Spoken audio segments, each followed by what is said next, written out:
Boa tarde.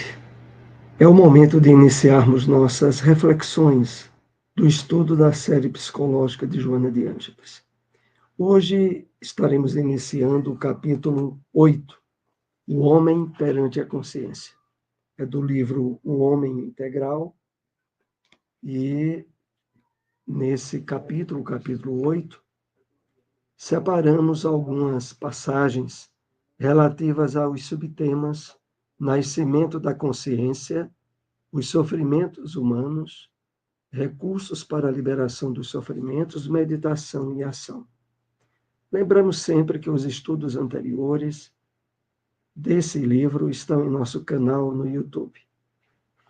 E, como de hábito, iniciaremos com um breve comentário de uma mensagem do Espírito Emmanuel.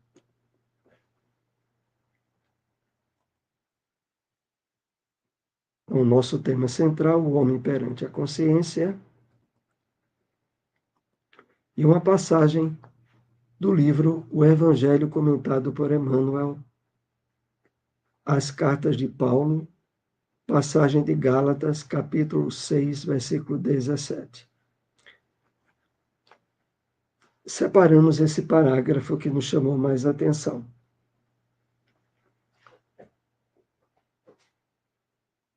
Quando termine cada dia, passa em revista as pequeninas experiências que partilhaste na estrada vulgar. Observa os sinais com que assinalaste os teus atos, recordando que a marca do Cristo é fundamentalmente aquela do sacrifício de si mesmo para o bem de todos.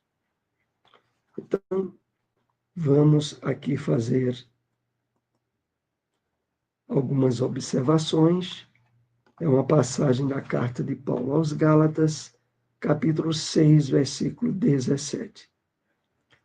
Emmanuel nos convida, nessa passagem, à busca da meditação, da reflexão.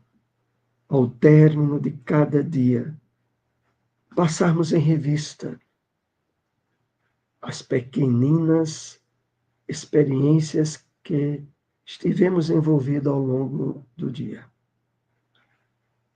Mas com o objetivo, sobretudo, observar os sinais com que assinalaste os teus atos, recordando que a marca do Cristo é fundamentalmente a do sacrifício de si mesmo para o bem de todos. Então, ao fazermos essa reflexão, nós devemos estar atentos ao objetivo motivador das nossas ações. Até que ponto percebemos a presença da caridade, da abnegação, da renúncia, de termos procurado, na vivência do bem, os interesses dos outros e não os nossos. Até que ponto a sensibilização, a proposta do Evangelho do Cristo tem ganhado profundidade em nosso íntimo, tem estado atrelado aos nossos hábitos mentais, às nossas emoções, às nossas atitudes. É em relação a isso que Emmanuel destaca, e sempre lembrando que fundamentalmente, sobretudo, a marca da presença do Cristo é assinalada pelo exemplo de renúncia, de abnegação, de busca do interesse, da ajuda ao outro. E essa marca deve também ser um dos sinais constantes do trabalho de renovação íntima que estejamos realizando. Então, vamos para o nosso tema central, o homem perante a consciência. Capítulo 8 é o penúltimo capítulo do livro O Homem Integral.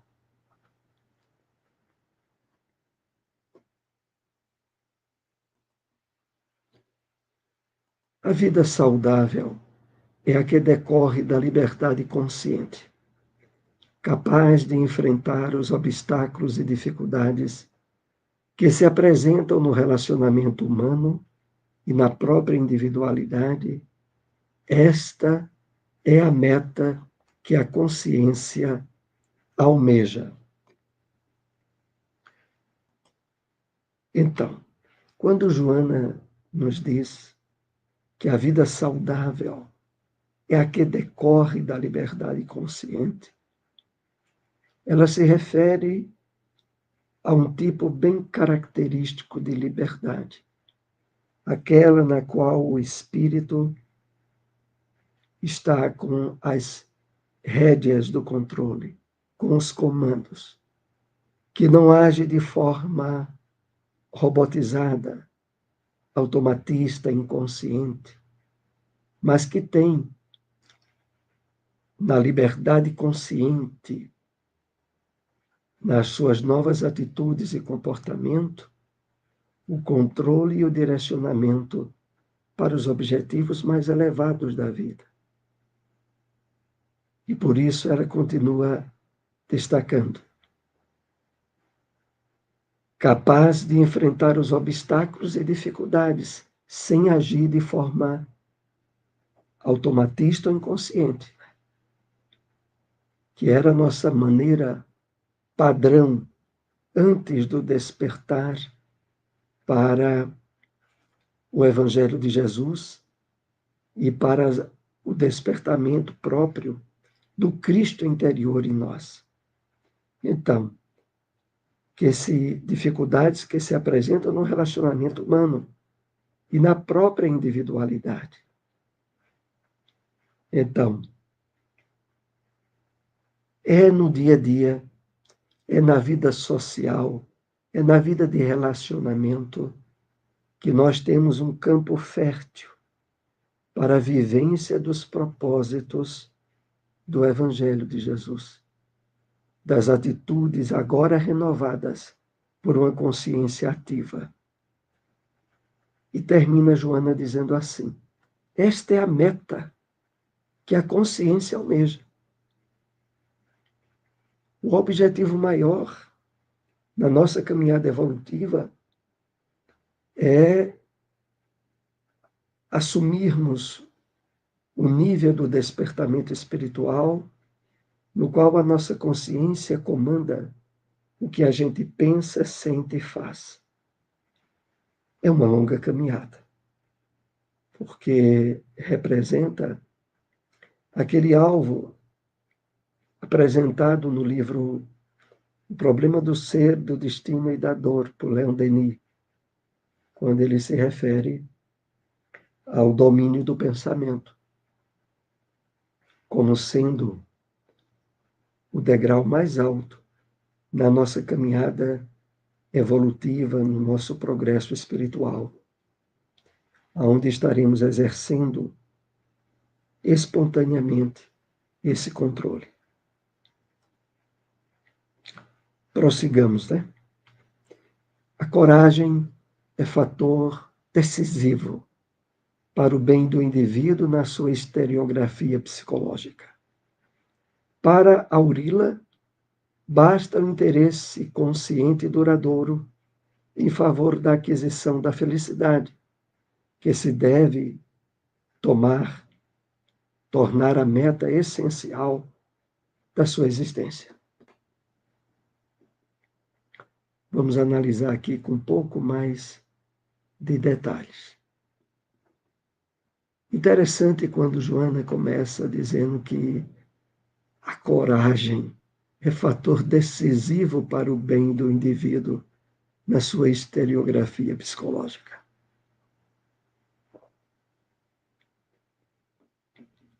É porque os padrões,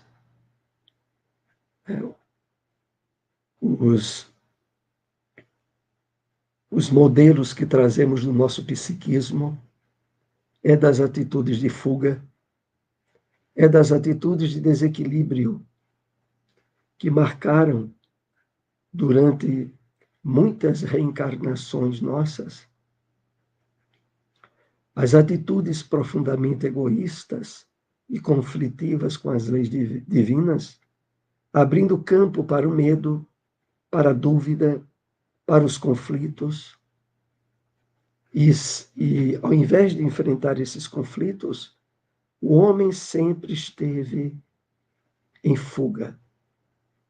Daí a ausência da coragem que Joana lembra aqui. É fator decisivo para o bem do indivíduo, na sua historiografia psicológica. Precisamos estar bem alicerçados em termos de compreensão espiritual dos objetivos da vida para fazermos um mergulho no nosso íntimo, a busca do autoencontro, de percebermos falhas e deficiências que trazemos e que habitualmente sempre dissuadimos, fingimos, demos a aparência de ter o que ainda não havíamos conquistado. Por isso ela continua dizendo a nós, para auri-la, para usufruí-la, basta o interesse consciente e duradouro em favor da aquisição da felicidade. Parece fácil, né?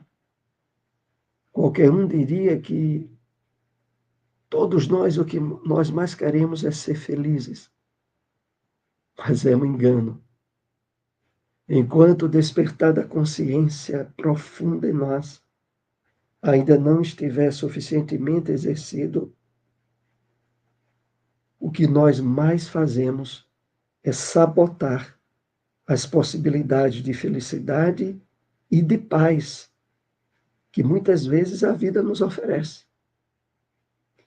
Pode lhe parecer surpreendente, você que nos acompanha por primeira vez, que o homem, na verdade, é o grande adversário do homem. Enquanto ele não trabalhar suficientemente a percepção espiritual da vida, o despertar da consciência profunda, ele é o algoz dele mesmo. Dentro do homem, no seu inconsciente, quando mal trabalhado, mal transcendido, há abismos imensos. Há o afloramento de vícios e de desequilíbrios na nossa vida atual, cuja causa preponderante foi o nosso passado reencarnatório. Então, para alcançarmos e vivenciarmos essa coragem que Joana aqui fala, é preciso um interesse consciente e duradouro em favor da aquisição da felicidade, mas da felicidade real, não a pseudo-felicidade apresentada pelo mundo materialista, mas a felicidade que está estabelecida numa consciência de paz, de dever cumprido, de esclarecimento, de iluminação sobre os objetivos da vida, que se deve tornar a meta essencial da nossa existência. Então, fazendo aqui um resumo rápido desse segundo tópico de nosso estudo, a coragem para o autoencontro, para o despertar da consciência profunda em nós, tem por base o trabalho consciente e duradouro pela aquisição da felicidade, mas pela aquisição da felicidade real e possível no mundo de provas e expiações. Aquela felicidade, como bem discriminada no Livro dos Espíritos, a felicidade possível, a consciência do dever cumprido, a posse do indispensável, a fé no futuro, a síntese que os espíritos benfeitores dão para a felicidade real, possível, na Terra, que é um mundo de provas e expiações ainda. Inexistente essa necessidade tampouco há sofrimento, porque a ausência das aspirações nobres resulta da morte dos ideais, provocada pela indiferença da vida em uma psicopatologia. Vamos ver de que Joana está falando aqui, né? Dando prosseguimento a essas reflexões.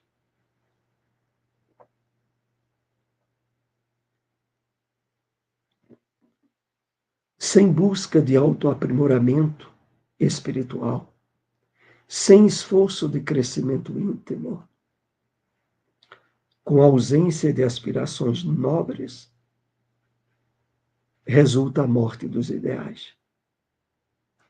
E quando Joana fala aqui, provocada pela indiferença da vida em uma psicopatologia grave, ela se refere aos processos fomentadores dos quadros depressivos. Daquela pessoa que não percebe objetivos maiores para conquistar, para crescer na vida, que se acomoda numa acomodação mórbida, ensejando as aberturas para os processos depressivos. Por isso, todos nós precisamos manter acesa sempre os ideais de enobrecimento, de conquista de virtudes, de superação de conflitos e de imperfeições que trazemos. E é isso que nós temos aprendido nesses estudos com Joana de Ângeles. O sofrimento em si mesmo é fonte motivadora para as lutas de crescimento emocional e amadurecimento da personalidade, que passa a compreender a existência de maneira menos sonhadora e mais condizente com a sua realidade. Então, o sofrimento em si mesmo pode e deve ser observado como fator positivo, instigante para o nosso crescimento espiritual. Como Joana coloca, é fonte motivadora para as lutas de crescimento emocional e amadurecimento da personalidade. E isso é muito bem enfatizado nessa parte, porque face à nossa imaturidade emocional, torna-se indispensável o surgimento da dor, do sofrimento, de dificuldades e problemas para nos despertar espiritualmente, para dar uma chacoalhada, muitas vezes, na nossa acomodação doentia, em estarmos colocando inúmeros problemas e dificuldades como intransponíveis, ou deixando aquilo que deveria ser um interesse primordial em nossa vida, que é o interesse espiritual, em último lugar, deixando os aspectos de percepção dos objetivos maiores da vida, depois da aposentadoria, ou quando já não tivermos mais nenhum ânimo para a busca de interesses materiais. Muitos fazem assim. E nessas situações o sofrimento torna-se mórbido, torna-se fator de infelicidade. Mas, se estamos atentos a conquistas de objetivos nobres na nossa vida, sempre quando topamos com situações constrangedoras, causadoras de sofrimento, somos acordados a procurar extrair lições, aprendizagem, superação daquela situação desagradável que estejamos passando.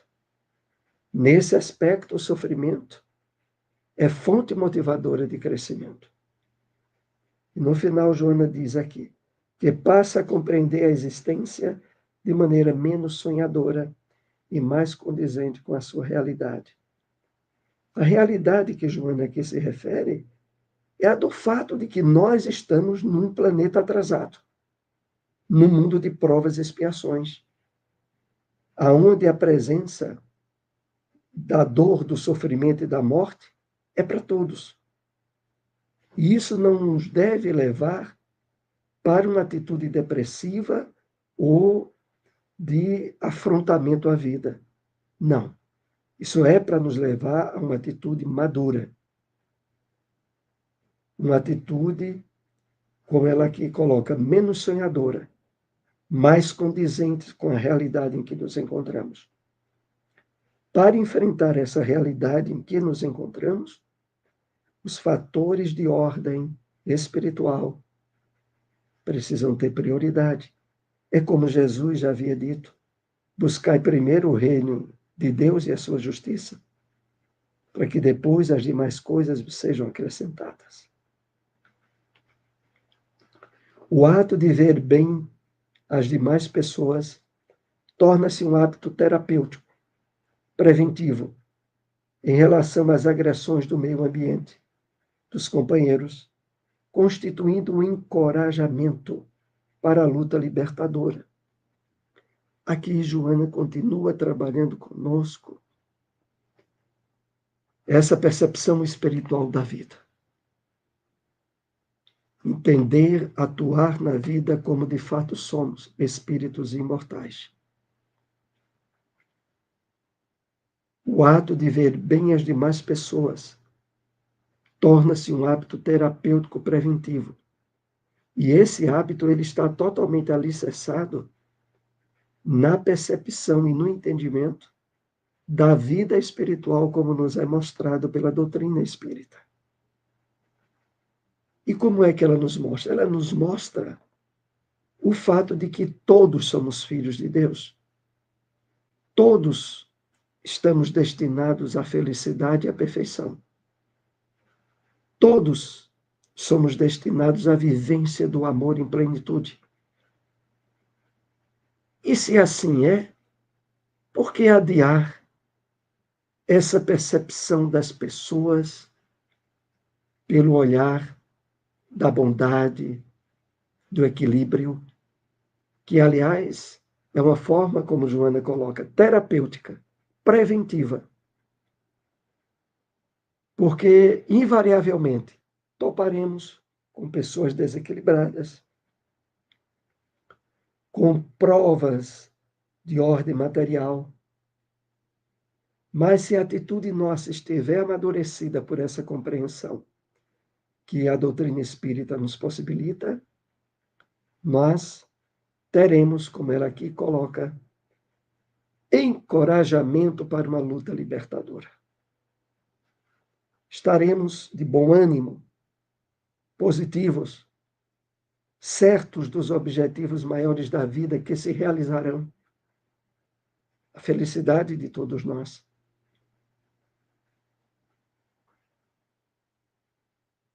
O amor instaura a paz, irradia a confiança, promove a não violência e estabelece a fraternidade que une e solidariza os homens, uns com os outros, anulando as distâncias e suspeitas.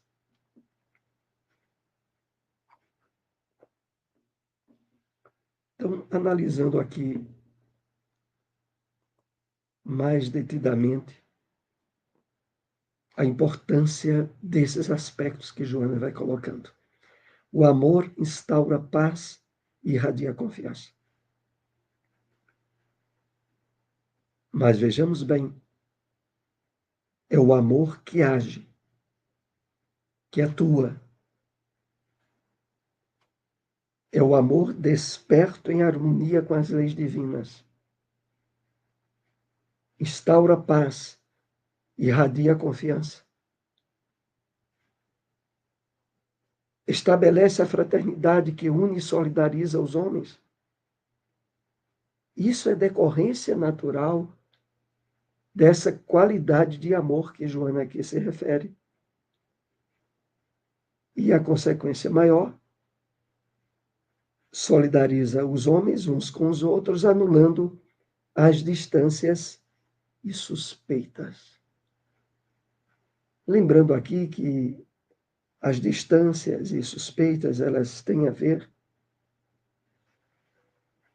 tanto com o nosso passado dissociado da harmonia com as leis divinas, quanto com o nosso presente, se ainda não estivermos trabalhando suficientemente o despertar da nossa consciência profunda, do nosso self. É preciso que isso seja feito o quanto antes, porque o resultado disso é usufruirmos um nível de bem-estar e de paz interiores que se refletirão, consequentemente, na realidade espiritual que nos aguarda. Mas podemos e devemos usufruir isso desde agora. A busca de si mesmo para a liberação de conflitos, amadurecimento psicológico, afirmação da personalidade, resulta de uma consciente disposição para meditar, evitando o emprego de largos períodos que se transformam em ato constrangedor e aborrecido. Então, aqui, Joana faz, diríamos, um resumo do que nós já estivemos comentando.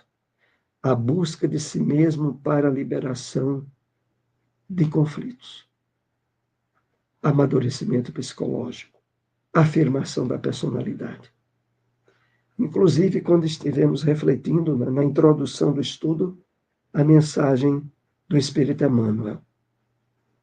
Nessa busca de si mesmo, o trabalho do autoconhecimento, da reflexão analítica, ao final de cada dia, buscando ver até que ponto nós agimos em consonância com o Evangelho de Jesus, até que ponto tivemos emoções, sentimentos, pensamentos equilibrados, dando testemunho da renovação interior que a aproximação nossa do Evangelho já propiciou em nós mesmos. E aqui ela continua dizendo, resulta de uma consciente disposição para meditar, evitando o emprego de largos períodos que se transformam em um ato constrangedor e aborrecido. Não é necessário muito tempo a respeito disso, mas é indispensável a continuidade, a repetição. É como acontecem, dizem normalmente, na aprendizagem de uma língua. Para aprendermos bem uma língua, é mais importante o estudo mesmo diminuto, mas diário dela, do que o estudo de várias horas com interrupções durante dias. Assim também o nosso trabalho de renovação interior, de aprimoramento. É necessário estarmos fazendo diariamente.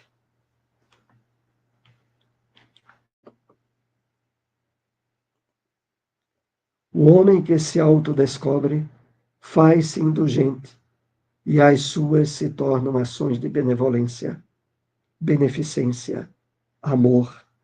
O seu espaço íntimo se expande. Aliás, o seu espaço íntimo se expande e alcança o próximo, modificando para melhor a convivência e a estrutura psicológica do seu grupo social. Então, esse é o resultado natural do homem que se autodescobre. Ele torna-se indulgente.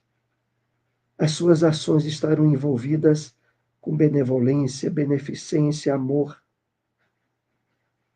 E o seu espaço íntimo se expande, alcança o próximo, modificando para melhor a convivência e a estrutura psicológica do seu grupo social. Isso se dá assim, à medida em que, de fato, está bem alicerçado em nós esse trabalho de espiritualização interior, nós passamos a vibrar através dos novos hábitos mentais, fluidos e vibrações que envolvem positivamente as pessoas que convivem conosco, que fazem parte do nosso grupo social.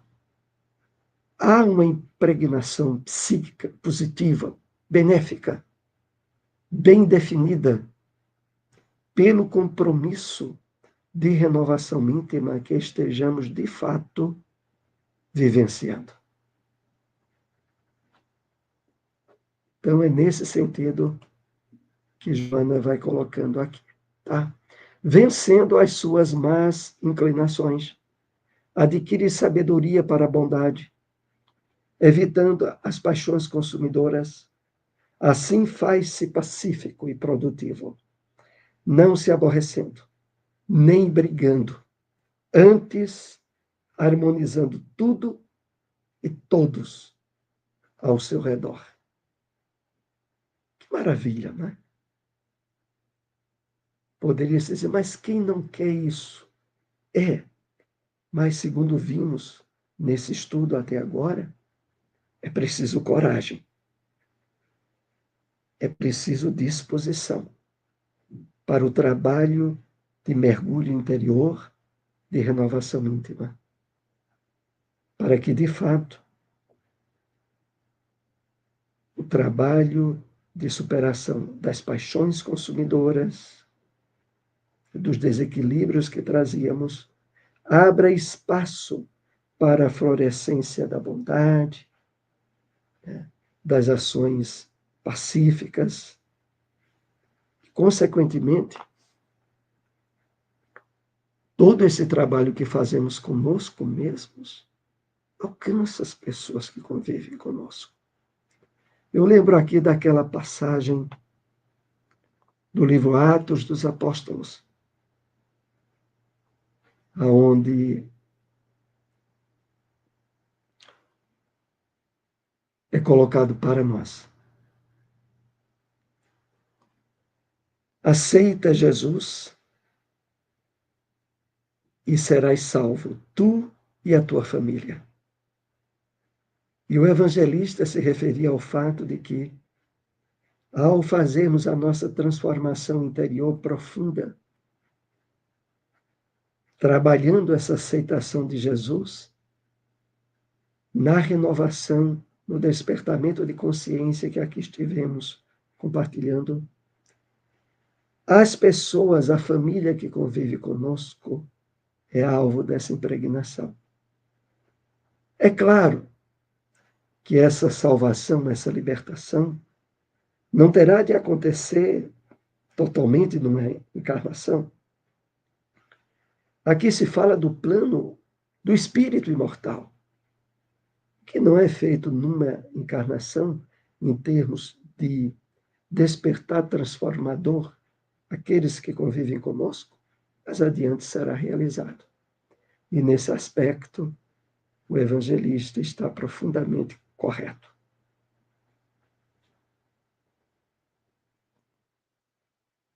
E finalizando as nossas reflexões dessa tarde, uma das diferenças entre quem medita e aquele que não faz é a atitude mental mediante a qual cada um enfrenta os problemas. O primeiro, que medita, enfrenta com paciência ante as dificuldades. O segundo reage com desesperação. Essa é a grande diferença entre aquele que está atento aos objetivos superiores da vida, que está trabalhando a sua renovação interior, que percebe a vida pelo olhar do espírito imortal, e aquele outro que tenta enfrentar a vida numa batalha profundamente desigual, aonde um mundo de provas e expiações, sempre desafiador, na sua multiplicidade de dificuldades e sofrimentos, leva o indivíduo a desesperar-se. Então, esse trabalho que nós estamos fazendo conosco mesmo, de meditação, de despertamento da consciência, resulta em trabalharmos com êxito as dificuldades e os problemas, tendo a atitude da paciência ativa, que percebe os objetivos superiores da vida, mesmo diante de problemas e dificuldades. Então, aqui nós concluímos as nossas reflexões dessa tarde. Se possível, compartilhem essas informações. Divulguem nas suas redes sociais. Agradecemos muito. Uma boa tarde a todos.